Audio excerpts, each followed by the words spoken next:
Hello friends, Maggi ഇഷ്ടമില്ലാത്തവരായിട്ട് ആരും ഉണ്ടാവില്ലല്ലേ. Maggi കഴിക്കാൻ വേണ്ടിയിട്ട് നല്ല ടേസ്റ്റ് ആണല്ലേ.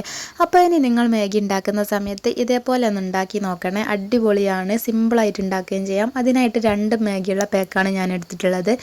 പിന്നെ ഒരു തക്കാളിയും ഒരു പച്ചമുളകും എടുത്തിട്ട് ചെറുതാക്കി കട്ട് ചെയ്ത് കൊടുക്കാം. പച്ചമുളക് റൗണ്ടിൽ കട്ട് ചെയ്താൽ മതി. എന്നിട്ട് പാന് വെച്ചിട്ട് വെള്ളം ഒഴിച്ചിട്ട് ആവശ്യത്തിന് ഉപ്പും കൂടി ഇട്ട് മൂടി വെച്ച് തിളപ്പിച്ചെടുക്കാം. തിളച്ച് വരുന്ന സമയത്ത് 2 മാഗി നൂഡിൽസ് ഇതിലേക്ക് ചേർത്ത് കൊടുക്കാം. പിന്നെ അതിൻ്റെ കൂടെയുള്ള മസാലപ്പൊടിയും കൂടി ചേർത്തിട്ട് ഒന്ന് മിക്സ് ചെയ്തിട്ട് വീണ്ടും അടച്ച് വെച്ചിട്ട് വേവിച്ചെടുക്കാം. പിന്നെ ഒരു ഹാഫ് വേവാകുന്ന സമയത്ത് തക്കാളിയും കട്ട് ചെയ്ത് വെച്ച പച്ചമുളകും കൂടി ചേർത്ത് മിക്സ് ചെയ്ത് കൊടുക്കാം. പിന്നെ വെന്ത് വരുന്ന ആ ഒരു സമയത്ത് കുറച്ച് കറിവേപ്പിലയും കൂടി ചേർത്ത് കൊടുക്കാം. അപ്പോൾ ഇത്രയേ ഉള്ളൂ പണി, സിമ്പിളാണ്. അപ്പോൾ എല്ലാവരും ഒന്ന് ട്രൈ ചെയ്ത് നോക്കിയിട്ട് ഫീഡ്ബാക്ക് അറിയിക്കണേ. അപ്പോൾ ഇതേപോലെയുള്ള സിമ്പിൾ റെസിപ്പീസ് കാണാനായിട്ട് ചാനൽ ഒന്ന് സബ്സ്ക്രൈബ് ചെയ്ത് സപ്പോർട്ട് ചെയ്യണേ. അപ്പോൾ വീഡിയോ എല്ലാവർക്കും ഇഷ്ടമായെന്ന് വിചാരിക്കുന്നു. അപ്പോൾ നെക്സ്റ്റ് വീഡിയോ ആയിട്ട് വരാം. അതുവരെ ബായ്.